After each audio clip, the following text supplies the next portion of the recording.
The illuminated cabal are desperate to start a world war, not only to whitewash their scams worldwide so that Wall Street can keep the $40 trillion they stole from us and steal another $20 trillion or more on the day the dollar dies, but it's also to try and stop the public from ever finding about our true history that has suffered 2,000 years of corruption.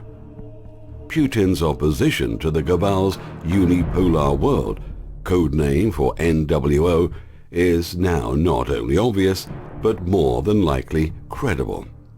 Russia is under constant attack by the globalists who wish to exploit internal divisions to destabilize Russia and install a Zionist lapdog leader like they have in so many places, as was the case with Ukraine.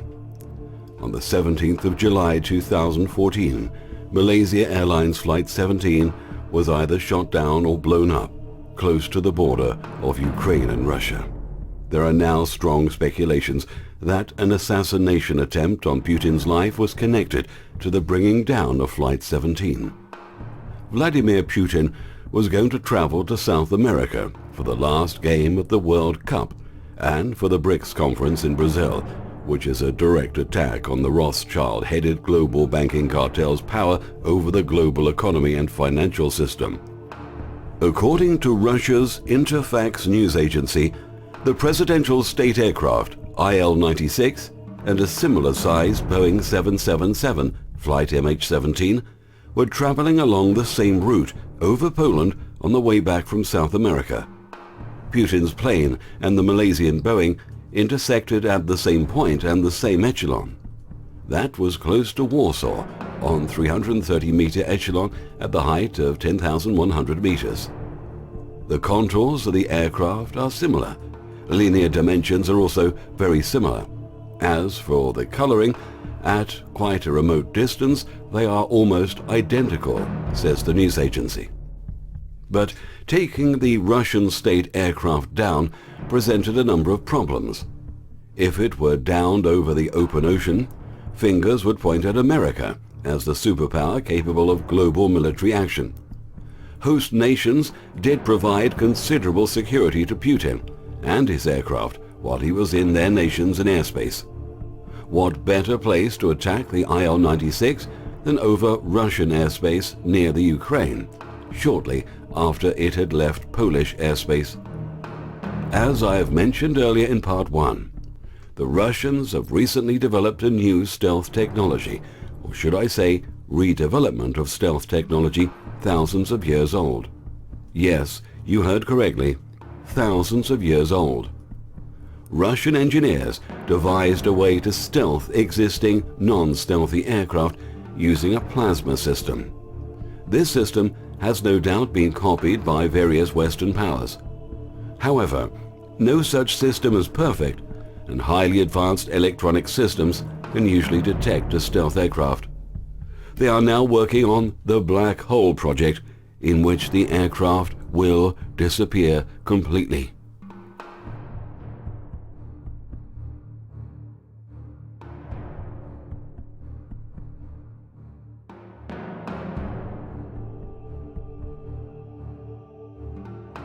ECM stands for Electronic Countermeasures.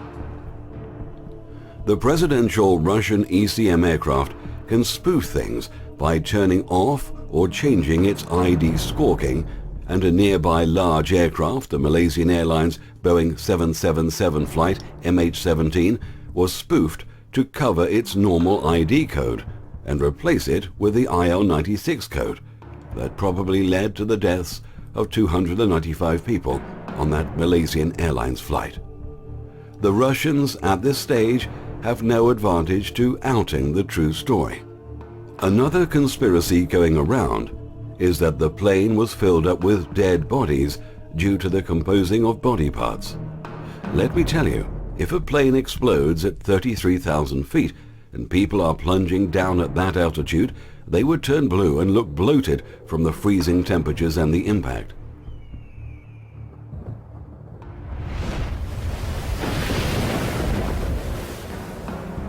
Interesting to note, Malaysian High Court finds Israel guilty of war crimes against humanity.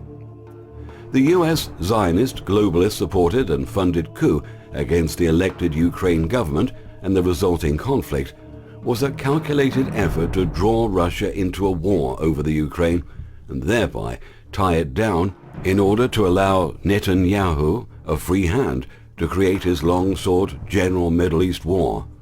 Putin has proved to be a brilliant strategist and not easy to trap. Now once again, the worldwide cabal-owned media has put the blame on Putin as the bogeyman. The bought and paid-for globalist Zionist-owned political whores have made careers out of selling out America and Americans. Despite the conclusion by US intelligence that there is no evidence of Russian involvement in the destruction of the Malaysian airliner and all lives on board, Washington is escalating the crisis and trying to shepherd us towards war. At the same time, they present Russia with an ultimatum. Either you let us destroy the part of the population that is ethnically, culturally, and historically close to Russia, or we introduce sanctions against you. This is a strange logic and absolutely unacceptable. This type of logic does not work well with Russia. The recipes used regarding weaker states fraught with internal conflict will not work with us, said Putin. Our people, the citizens of Russia, will not let this happen and will never accept. The ABM system, installed by NATO in Poland and inevitably in Ukraine, is an offensive system.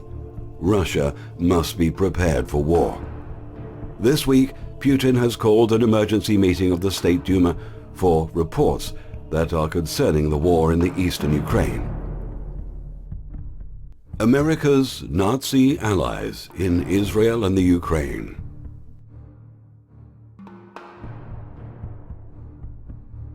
The cabal Zionist forces have not been able to defeat Syria in spite of the billions of dollars poured into the battle by the West and Saudi Arabia and some of the Gulf Cooperative Council nations.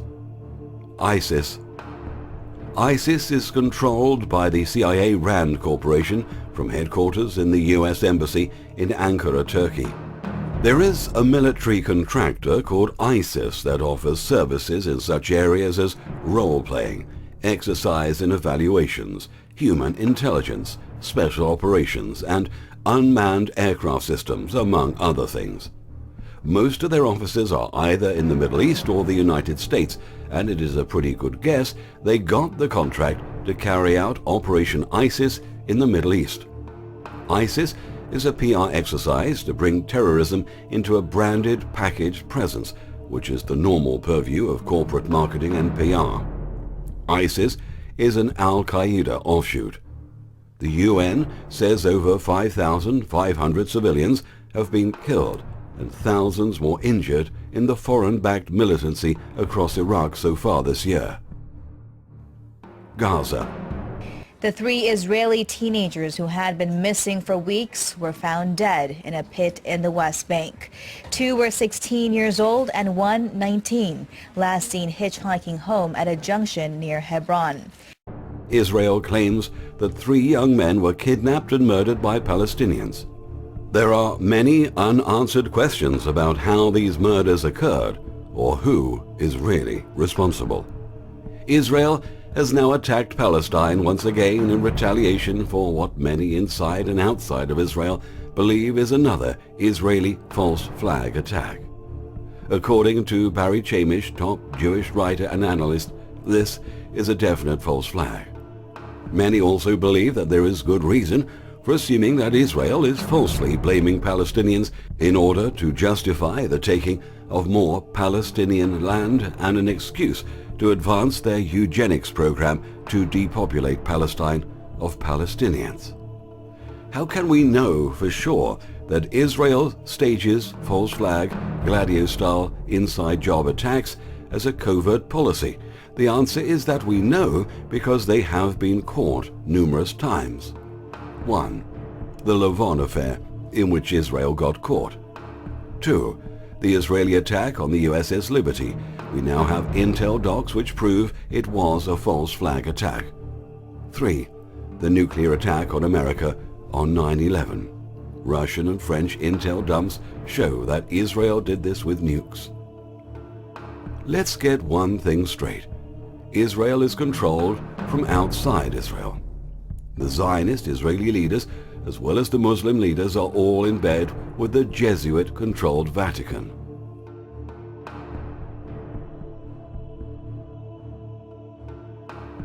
The propaganda that Israel is only protecting itself against defenseless people, killing women and children, hitting hospitals, schools, and a UN refugee center is simply unacceptable. The Israeli military is using freshet shells, which spray out thousands of tiny and potentially lethal metal darts in its military operation in Gaza. Cancer-inducing bombs are also used, along with experimental artillery. It is highly illegal under international law and is by definition a war crime.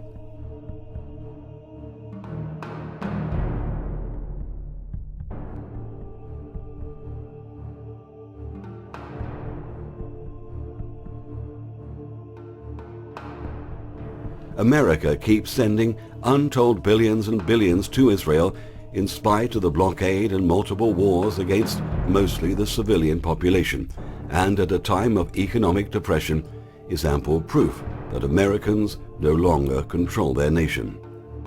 World Zionism is now creating immense and direct blowback against all Israelis, even though many are not Zionists at all, and want peace in the Middle East, with all Arabs and Palestinians too. In our thousands, in our millions, we are all Palestinians. How could that be if they're our enemies, mortal enemies? Because they're not. It's not a religious conflict. That's a Zionist ploy of accusing everybody of being anti-Semitic. You want peace? You want to have a conference here of peace? Step back and look and read the facts. Not the facts that's been misconstrued by the Zionist propaganda. The global banking cartel families are well into their end game for establishing their long-sought New World Order. Their strategy calls for a total global economic collapse and the introduction of a new world digital currency with RFID chips. The coming final battle between world Zionism and Islam that has been set up and pre-staged by the cabal will be deadly and will destroy much of the world and all its religions unless stopped cold soon. Destroying all religions is not a bad thing, but let's do it in a peaceful manner by awakening our brethren with true and hard facts. It will not take that long to expose those lies that we hold as truths today. What will take time is the rebuilding of the belief structures of this planet as we begin to realize the enormity of the knowledge held by our ancient ancestors, one that was so cruelly taken from us. The pyramids have always held the key to world history. All we lacked was the man who would give the builders credit for being smarter than we are, and have the time to look at the fine detail with fresh eyes. Our civilization has grown exponentially around these ancient sites, and the sacred texts of every nation on this earth encode the knowledge placed within them by a single group of teachers whose mission it was to perpetuate a single message. It reads thus: beware. There are recurring events that are longer than the memory of mankind. Watch the trailer to the new documentary on this channel, Holographic Disclosure 15. Holographic Disclosure 16 and 17.